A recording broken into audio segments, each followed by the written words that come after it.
So here we go.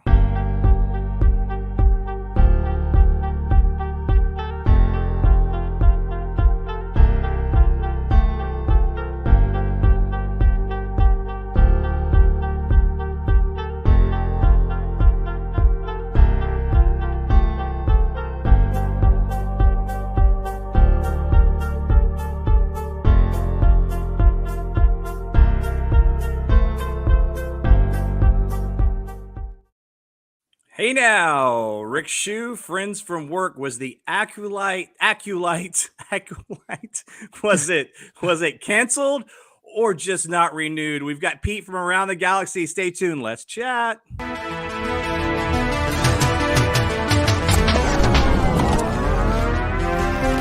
Everybody come on, let's get down.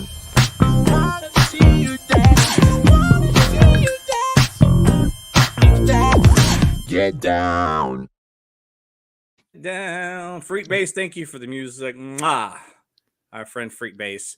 Pete Fletzer from Around the Galaxy podcast. What's up, Rick Shew from Friends from Work. What's going on, man?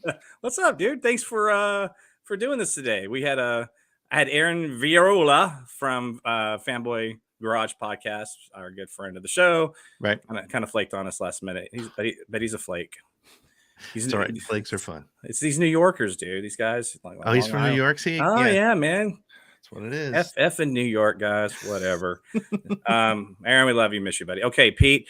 Yes. Let's dive right into it. So your show, Around the Galaxy, is one of the best Star Wars podcasts on the interwebs, by the way. Thank you. It really is. It brings hope to millions of fans in this world of toxic online discourse and our favorite franchise. Right.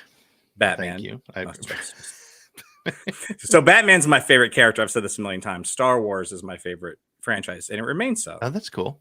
Yeah, that's a good way to look at it. I mean, I think that's like you can that's the thing. You can have multiple favorites. Like I love hockey, baseball, and football. I like them all. But that's right. Okay. If I had to choose one, I'd watch hockey. But that's the thing. Everybody's got their thing. I love dogs and cats. I've got a kitty right here. I've got dogs. I don't understand sometimes. Like just. We can love a lot. You can't like Batman and Star Wars, Rick. You got to. That's right. Well, here's the thing. So, as far as Batman goes, what's interesting is that if you look at it, from my view, proportionally, Star Wars has better live action content. Yeah, proportionally. But the great Batman films, the Dark Knight, Batman Begins, even the Batman to a large extent, man, they are hard to beat. But there's not really, in my view, a bad Star Wars live action project. Some are better than others. Just off the top of your head, what's your least favorite Star Wars movie? Least favorite Star Wars movie, without even thinking, I would say The Rise of Skywalker. Okay, so very rarely are you wrong. You're wrong.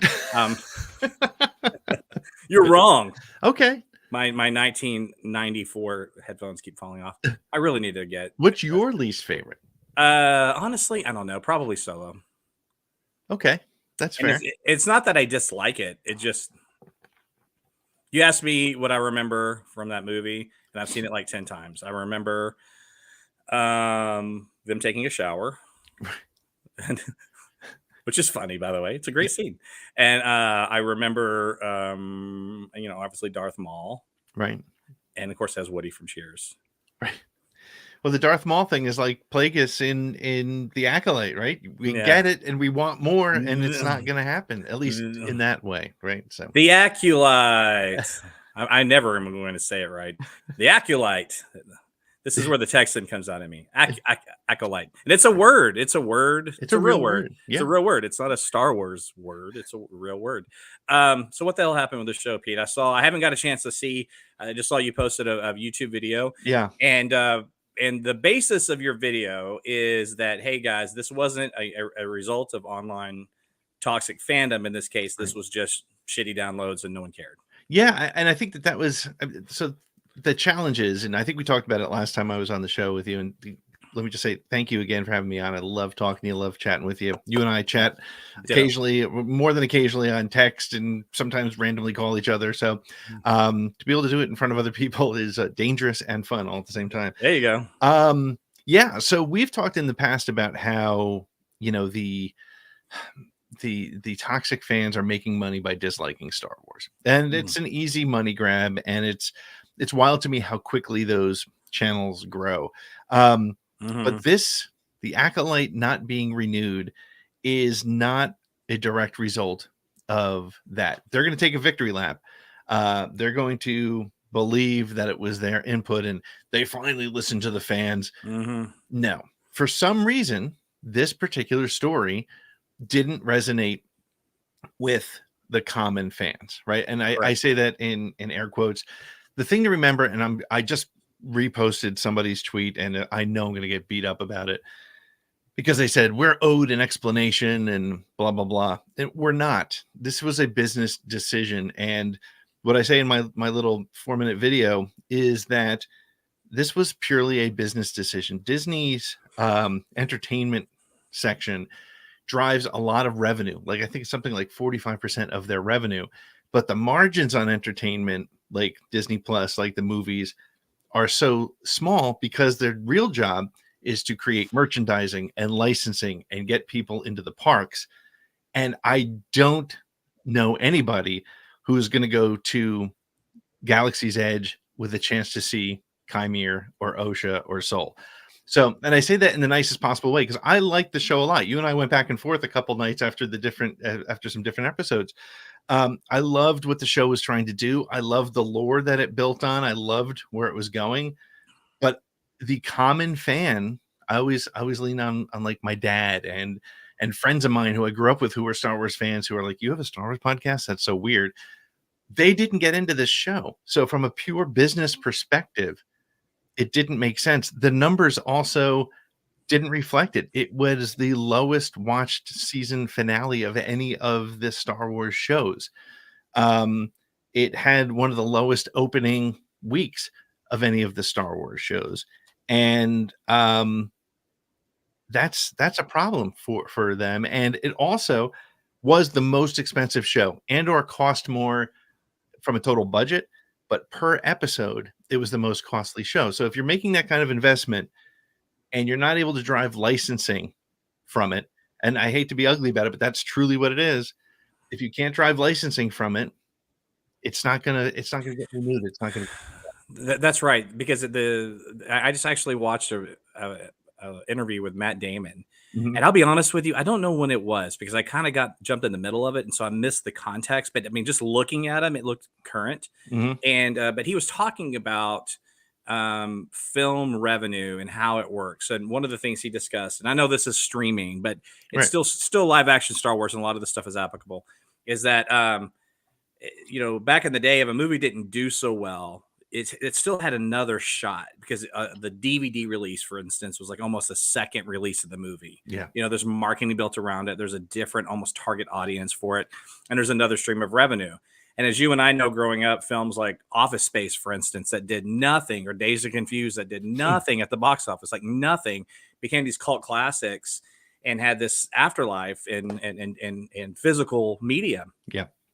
That's not going to happen, especially on Disney Plus, which is already a streaming show mechanism by its, its genesis anyway.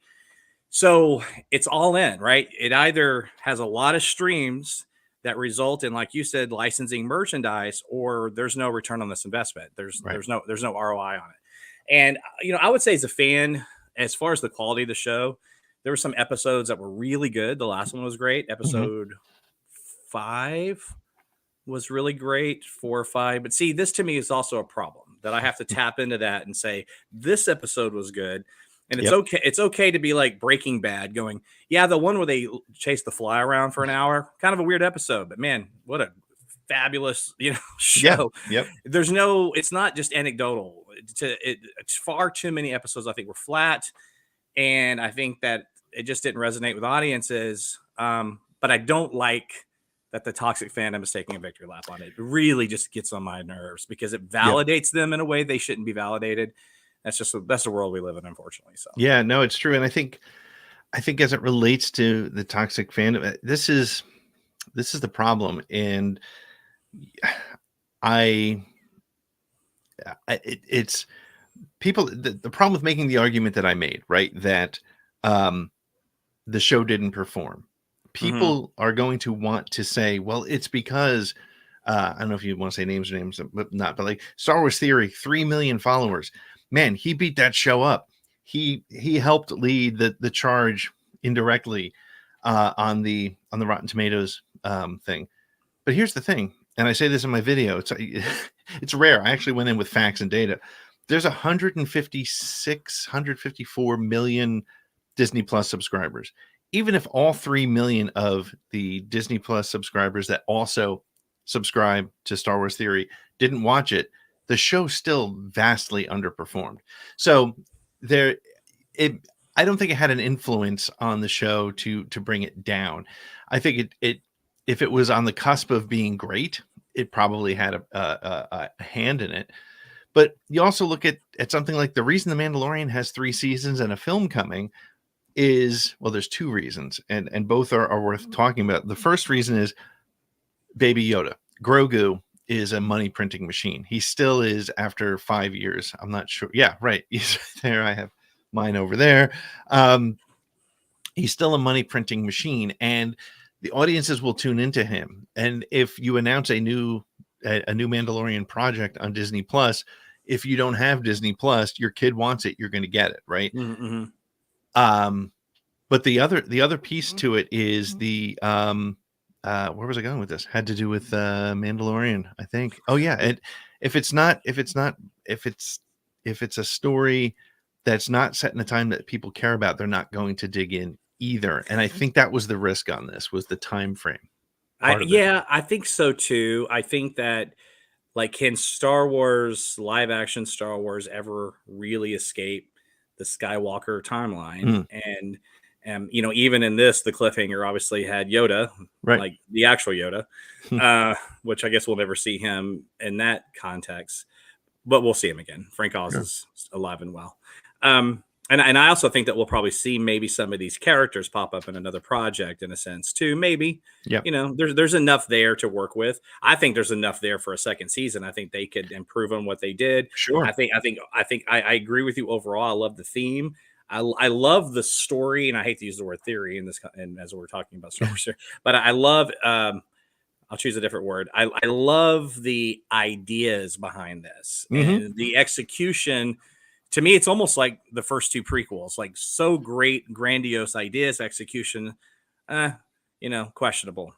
Yeah. But when you combine that with how incredible the toxic fandom was at this one was kind of other. Vicious. Yep. It's the worst one, the worst thing since probably The Last Jedi, in terms of just the the attacks on it and everything. And of course, I'm not going to get into this on this particular show, but a lot of that is political, and I will die on that hill. You can almost always, you see shitty comments, go look. There's a certain political affiliation, a certain orange person that they like. It just 9 times out of 10, it's just factually accurate.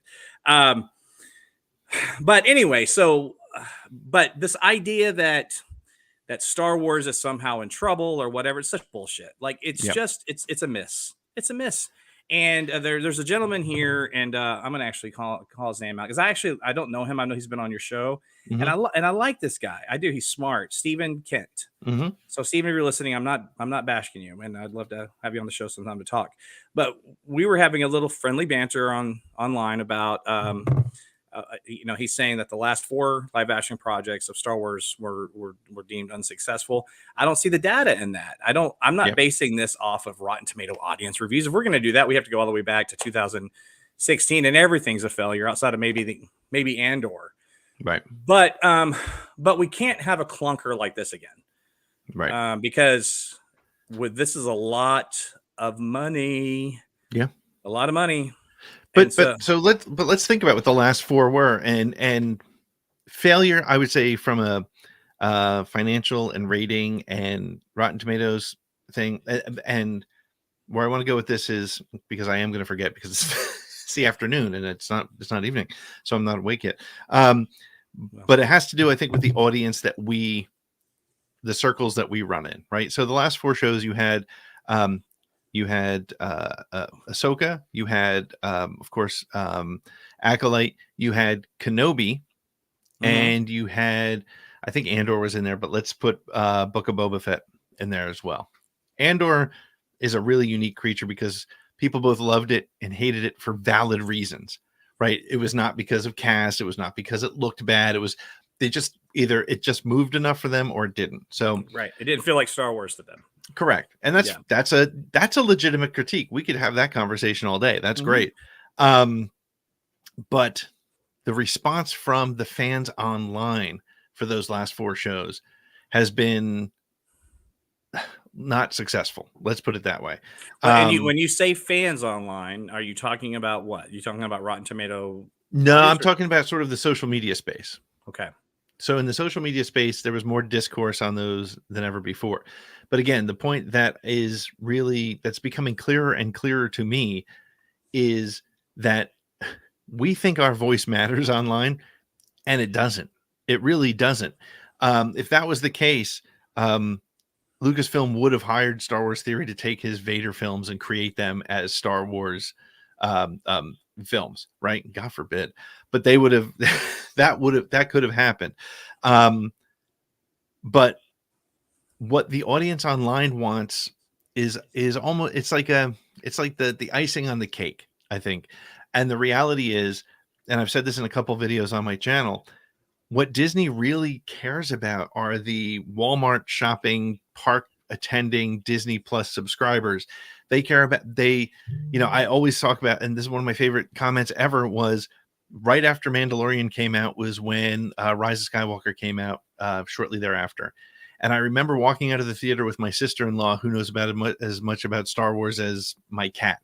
And as we're walking out, she said, "I thought there was a Baby Yoda in this movie." So it's the most of the world is not you and I. Most of the world is not the hundreds of thousands of people that we sort of deal with in our circles online. So when a show like The Acolyte doesn't get renewed, it's not an announcement on necessarily the quality of the show, although it might be. It's certainly not a proclamation that they're not going to support the LGBT community, because that's not the reason why it didn't work. It just didn't work for people. Yeah. And that's okay. There are going to be failures. Hey, Book of Boba Fett isn't coming back. People like that show, but a lot of people didn't. So it's not coming back. No, there might not be a Book of Boba Fett chapter 2 or whatever you want to call it. But to be fair, that show quite literally ties into Mandalorian, and I think we're going to see all that again. Same thing with Ahsoka, right? Yeah, exactly. Those stories will continue. Yep. In fact, I think some of this stuff obviously setting up for when is the Mando film slated? It's supposed to be May of 2026 for that. What are the movies that are actually going to get made here? Let's shift gears real quick on that. So Mandalorian, I do believe they'll make the Rey film. They kind of have to at this point. Yeah. And what else? Well, the only thing stopping Mandalorian, like, work's already begun. There were some sneak peeks of it at D23. Yeah. So that's rolling. The Rey movie is promised, but I honestly think that Daisy Ridley's Graves' disease diagnosis puts a little bit of a shadow over that. I think it'll happen, but I don't think it's going to happen as quickly. And then there's the Sean Levy movie, which sort of came out of nowhere. And when he was talking about Wolverine and Deadpool, it came out that he's working on a Star Wars movie and he's writing something with particular characters and actors in mind. So I think those 3 are definitely on the horizon. I think he just had a rated R movie cross 1 billion. Yes, so the most successful rated R movie of all time. Yep. And it's fantastic fun, by the way. I mean, it's fantastic. I enjoyed every dirty second of it. I thought it was a complete blast. Hats off to everybody on that project. I absolutely loved it. I was shocked how much I liked it. And I only say that because Deadpool 2 was okay. And I didn't want them touching Logan. And fuck, they did it all right. And it was just pure joy. But anyway, back to this. So yeah, he'll get his film. I think with Daisy Ridley's disease, unfortunate diagnosis. I think that I kind of did a little research on. I'm certainly not a doctor, but I'm just saying it sounds like she's going to be okay. Thank God. It's manageable. Yeah, it's manageable. Yep. Yeah. And so she's, God willing, she can pull through that, and we'll get a lot more of her. So those 3 films, okay. And then what else on Disney Plus is definitely coming. The only thing we know for sure is Skeleton Crew coming in December. We'll talk about that in a second. With Jude Law, yep. And Andor season 3 coming after the first of the year sometime. You mean season 2? Season 2, sorry, yes. Yep. No, did I miss a season? Oh, and now I don't think they've started shooting it, but I believe that Ahsoka season 2 has been greenlit. But I would imagine that and Mando season 4 are kind of related directly to the movie, so who knows when that will come. But the only thing we know for absolute certain, like things that are in the can or in final production, are Skeleton Crew and Andor season 2. So in Andor season 2, I think will lead right up to Rogue One, much like the first film did to A New Hope. Yes. And that'll end that, which that'll be a great send-off. What a great story. Yep. As far as Skeleton Crew, we'll shift gears here a little bit. And I don't have anything set up. I'm terrible. I need an actual producer. This is fine. When you guys cut away to your shows and there's scenes, I mean, I do it every once in a while, but it's just I'm too lazy. It's a lot of work, man. It's just a lot of work. And then I'm always afraid I'm gonna screw it up, and then it's first world problems. But the trailer to me for Skeleton Crew looked so much fun. And anyone complaining that there is a suburb now in Star Wars, but you're okay with a 50s diner being Attack of the Clones. I'm just saying, be consistent. Dude, that was the best comment. That was my favorite comment out there. Be consistent. Don't like either. That's fine, but don't just be a George Lucas absolutist. Yeah. And I love George. I'm just saying, and I love Attack of the Clones, and I like the 50s diner. I think it's great. Yep. But that all looks very Goonies, E.T. If somebody asked me, they said, does it look too much like that stuff? I go, well, just on the trailers, maybe, but I think that's the point. And let's face it, those kind of kid adventures like that in live action, my generation, like what have my kids that I'm talking about my younger ones, my 13 and 10-year-old, what do they have? Yeah. They don't have, at least kids in the 90s had Spy Kids, right? You know what I mean? Like, but what is now? There's not to my knowledge, not unless I've somehow missed a boat. So I love that they're bringing this generation of kids that age, that young kids adventure in the spirit of in the spirit of Goonies and dare I even say Stand By Me. I know it's weird, but I can't help but get the imagery out of my head. Yep. And E.T. It's taken us into a different facet of the Star Wars universe, it looks like. And it just looks like it's going to be pure joy. And hopefully it's an innocent kid's adventure, which will keep the toxic fandom at bay a little bit. So we don't have to endure it as much as we're going to have to, although it's inevitable, but to what extent. Yeah. But it looks great. I see there was a thing, a quote from Jude Law talking about Star Wars fans and everything. And I thought, thank God, I don't think that dude's on social media at all. He's better for it. Just stay off Instagram, stay off X, Twitter, stay off Facebook. Definitely stay off YouTube. But anyway, what are your thoughts on Skeleton Crew so far, and anything you may just want to share about it? Yeah, no, I'm super excited about it, and I think to your point, it does look like it's a kid's show, which I think is going to be, I think it's going to make it work. I think it's going to be really, it's important that Star Wars remembers where it came from, I think. And that's, I can't remember who said it, and I wish I could remember who said it, because it was really brilliant. And it was about how one of the reasons people have problems with Star Wars today, who grew up on Star Wars as kids, is because it doesn't reflect what they remember as kids. And when you remember something as a kid, it's not the movie you remember. You remember the car ride with your parents. You remember that bucket of popcorn. You remember hanging out on the playground and making lightsabers out of sticks. And that's what it's all about. And I do hope that people give this the free rein to be what it needs to be. And I believe two things. I think this will end up being my 11-year-old's favorite Star Wars,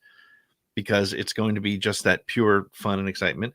And I also think, as much as we heard from Pablo Hidalgo on Podathon, that Kenobi was one of George Lucas's favorite shows, I think this one is going to be one of George Lucas's favorite shows. Again, I know nothing about it other than what we saw in the trailer, but it feels like it's what George had in mind. I think the other thing to really keep in mind with this show, because when I saw the first couple clips too from Star Wars Rebels. I was like, oh God, this is no. What the kid's got a slingshot? This is dumb. This is not gonna be for me. And not only is it one of my favorite Star Wars shows, the story was much bigger than what was led on from the trailers. Like we thought it was just going to be this, this group of rebels and their role in the burgeoning rebellion, but it turned out to be such a cool story of family and the Force and Jedi and the growing empire. It was so cool in so many ways. And I think that's what we're going to get from this show. I think right now, all we know is it's, a couple kids from, looks like Southern California in space, and they're going off to an adventure, and that's cool. But what that adventure is going to be, I don't think we have any clue. I don't think we're ready for it. I don't think we know where it's going. So do we know the timeline of this thing? It does take place around the time of the Mandalorian, because there's confirmation that the pirate from season 3 of Mandalorian, what's his name? Vane, I think is his name.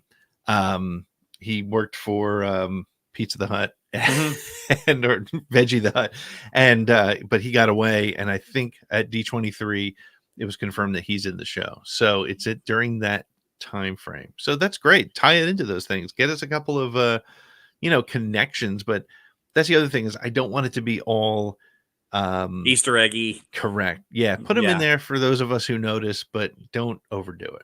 Let's give us something new to create new Easter eggs. It's a treat for those of us that get it and watch, Ryan on Screen Crush and things like that. Right. But it's not necessary for someone to watch to understand the context of what's going on. For sure. Last Star Wars thing, and then if I have you for just a couple more minutes, I'm going to pick your brain about something else. Sure. So I agree with everything that you said. I think Skeleton Crew is going to be a lot of fun. Where is Star Wars in trouble? Yeah, I kind of feel like I need to say yes, and I don't think it's doomed, but I think it needs more love and care from the studio on everything that they put out. I think a friend of mine, Rebel Scum podcast out of Canada, he posted something today which I thought was brilliant, and I think he's 100% right. Major motion pictures are great. Major motion pictures released on Disney Plus in 8 35-minute parts have not been so great. So I think they need to look at the creation of the right content and not focus on getting something out every single day like they have. And they've been so concerned about this volume of content. I think we're all willing to wait. I think we're willing to wait for the right stuff. Yeah, I think part of the problem, and I will say problem, and I think it's more minor than most think. That's just me. Maybe I'm wrong. But I think that part of the problem is that Star Wars live action is not from a comic book. Right. It's not from a cartoon. It's certainly not from Scooby-Doo. It is from a 1977 major motion picture, and that is the genesis of the entire franchise. It's not Batman. Right. And so the frame of reference for those of us, especially guys our age, which we're incredibly young and vibrant, by the way, that is what we know. And that's what Star Wars is to us and to millions of other fans. And I think it's just time that we have another damn Star Wars movie. I think it's time for a cinematic release. I think that Obi-Wan, as much as I defend the show and overall really loved it, that should have been a movie, especially with those legacy characters. Yeah. The only one of any of the shows, pardon me, that are truly cinematic, it's probably Andor and maybe a little bit of Mando. But anyway, well, and Andor is shot like four 90-minute movies, 4 3-hour movies or whatever. And I think you're right. And I agree. Obi-Wan as a film would have been much better. I think Acolyte as a movie would have been really, really good. I think it would have been really well received. But again, I think I've said it before, and it's a conversation for another time, but the comment is that I think that there's still an art form to creating a limited run 8-episode, 10-episode streaming series. I think that's a skill set that is still not mastered. I think a couple shows have gotten it right, really right, and most have not. So what it needs, this is what Star Wars needs. Tell me if you agree. It needs some goodwill. It needs some goodwill, and it needs a really good movie. Yep. And the movie doesn't have to do $1 billion, but it can be like the Batman, where it does 700. Yep. And it has good reviews, and fans like it and are anticipating something else. And on that note, we will segue, because my segues are super clunky, but they're there. Batman stuff. Can we talk Batman for a second? Sure. I have not been as excited for something like I am the Penguin in a long time. Yeah. I don't want to see any more though, but the most recent trailer, like, this looks like Godfather meets Sopranos meets Batman meets Matt Reeves meets Chris Nolan. And they do a deal behind the scenes where they combine their visions. It just looks like it's so tonally perfect. Colin Farrell is a tour de force. I'm super stoked for Penguin on Max, and I'm super stoked for the Joker sequel. And I know this is kind of loaded. I just want to get some Batman stuff out of the way real quick. And I say Batman loosely with the Joker films. I don't think Batman exists in this universe, nor will he, but that's my opinion. We'll see. I think it's Black Label. But I didn't even care for the Joker film that much. I appreciated what they did with it. I appreciated Joaquin Phoenix. I appreciated the talent behind it. But, I thought I'll never see it again. And then I am so super stoked for the sequel. Yeah. And I like the Batman a lot. I didn't love it like some fans did. It wasn't Nolan level to me, but it was still really cool.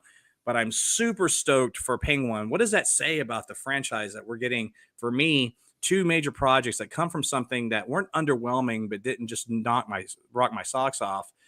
And I feel like that DC is tapping into something finally, and maybe this is a sign of things to come with Joker, with Penguin, with Batman 2, James Gunn Superman.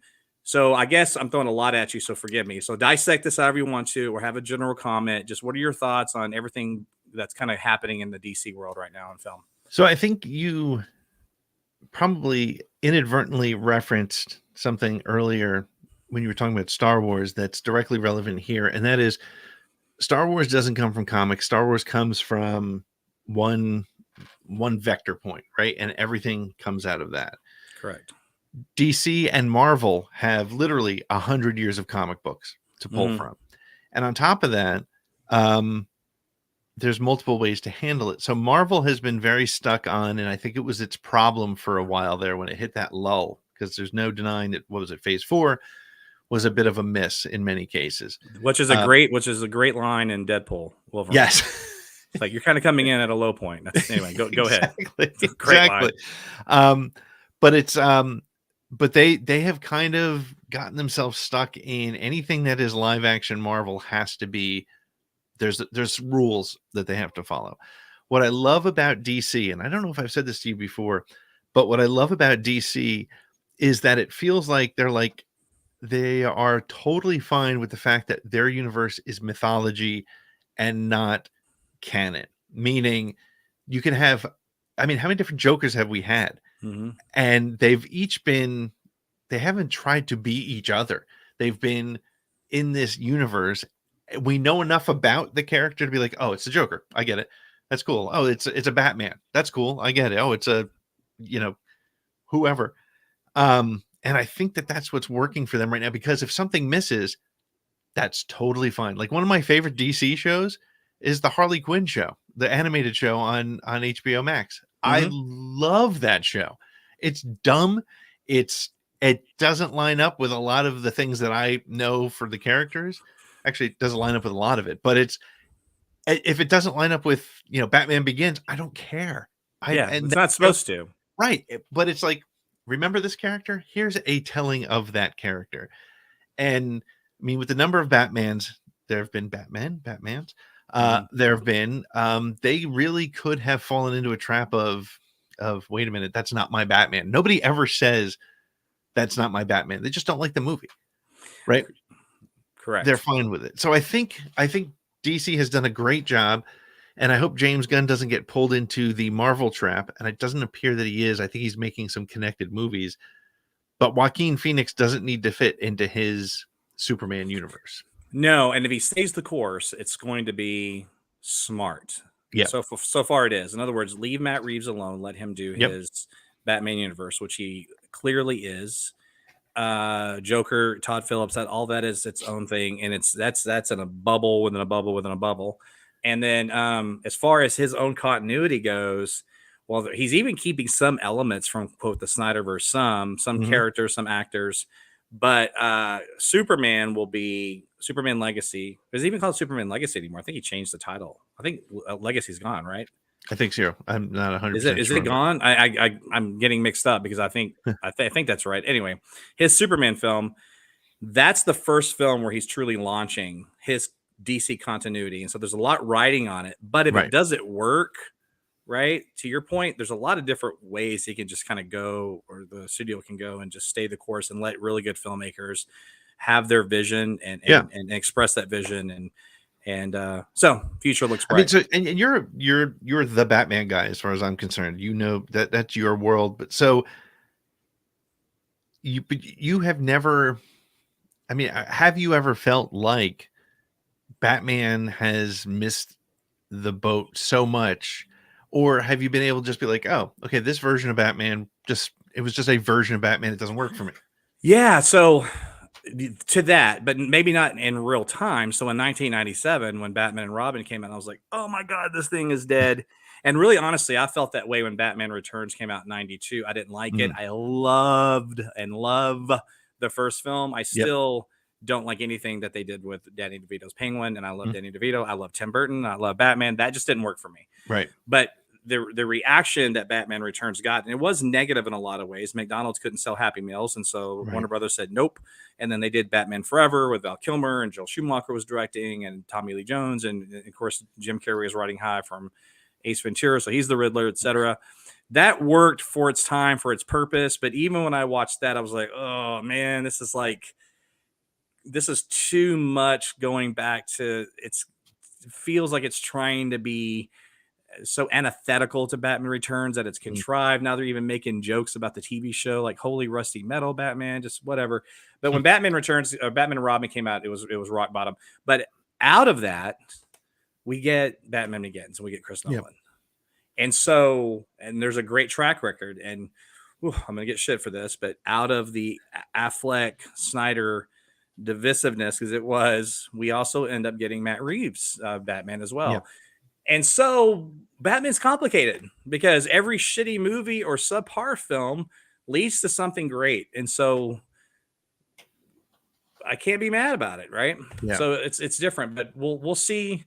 We'll see what happens next. I know that James Gunn has his own Batman in mind, Brave and Bold, and we'll see Brave and the Bold. We'll see where that goes. We'll see. All I know is that right now it's so far so great, and so I'm along for the ride.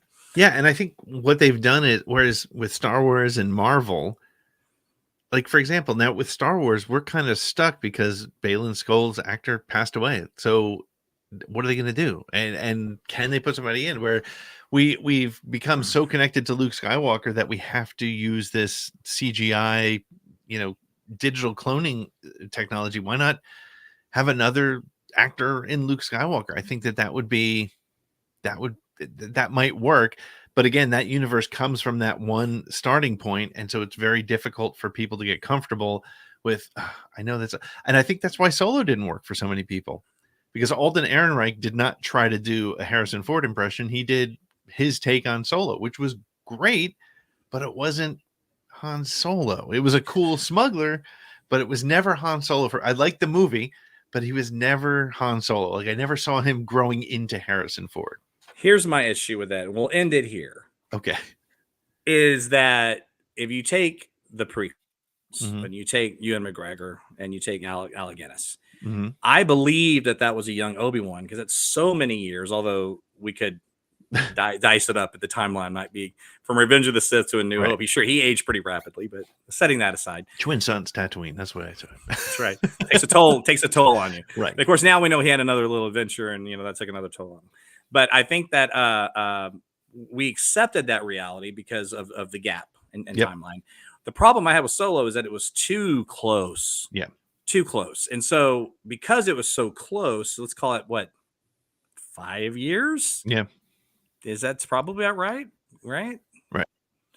It's too close. And he didn't look, and it just, I'm like, that's not him 5 years ago. Correct. That's it. That's him 20 years ago. Yep. That's not him 5 years ago. 5 years ago is like 5 years ago. But in the Batman universe, you have two different Batmen that exist in the same time frame, not timeline.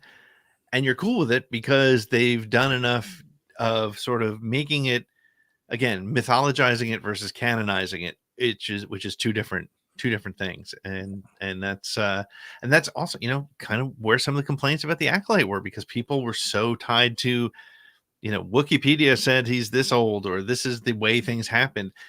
It's a story. Let's have fun with a good story. And I think Acolyte had a great story. And I loved I did like what they did to the timeline. I think it's fine. But I think I could keep going on that. But I think your point is spot on with Solo. And again, fun movie, but he was never Han Solo for me. Yeah, it's fine. And there's a lot of things like The Flash that came out last year. Yep. There's things about that I really like. I'm disappointed that we're not seeing, Michael Keaton returned as Batman. And I think I text this to you. So in Vanity Fair or Variety somewhere, he's being interviewed, Michael Keaton is, and they're like, so you bummed the Batgirl never saw the light of day? He's like, no, I got paid. Yeah. I don't care. I really literally don't give a shit. Like the filmmakers were cool. Sorry for them, but why do I care? Yep. You just got to love Michael Keaton, but not everything has. Let's end it here with an Acolyte or the Flash or whatever. Like, it's okay for studios to swing and miss. It's going to happen, and art is subjective. I just think, to bring this full circle to end the show on Star Wars, is that it does need some goodwill. Yep. We need a show that's better received. Skeleton Crew, I think, is probably the right show at the right time. Yep. Based on what I've seen, but kid friendly, just kid adventure, like cool. Like, just leave that the hell alone. Toxic fandom, like, let that stand. Yep. And then let's just have a badass cinematic Star Wars movie, and the franchise is going to be fine. Yep. I agree with that 100%. It's going to be fine. It's a lot of content. You and I growing up got a movie every few years, and we had to wait 19 years for another one. Like, it's a lot, and they're going to miss. Yep. All right. Let's wrap it up, man. Where can people find you and in your show? When is that air? All the good things. Yeah, so you can follow me on mostly Twitter, is where I still waste a lot of my time, at ATGcast, and usually me trying to stay out of trouble or get into trouble. But you can also check out our YouTube channel, which is at the SSW Network on YouTube, where you can catch our live Thursday night show, where we talk about all the Star Wars news of the week. We have a guest usually, or take a deep dive. And you also will find all of our interviews with amazing people. I just reposted a piece of an interview we had with Greg Grunberg, and I forgot how much fun it was talking to him. So you can keep up with us there. Yeah, join us Thursday nights. That's probably the best place to hang out with us. Keep up the good work, man. You're a positive voice in the fandom.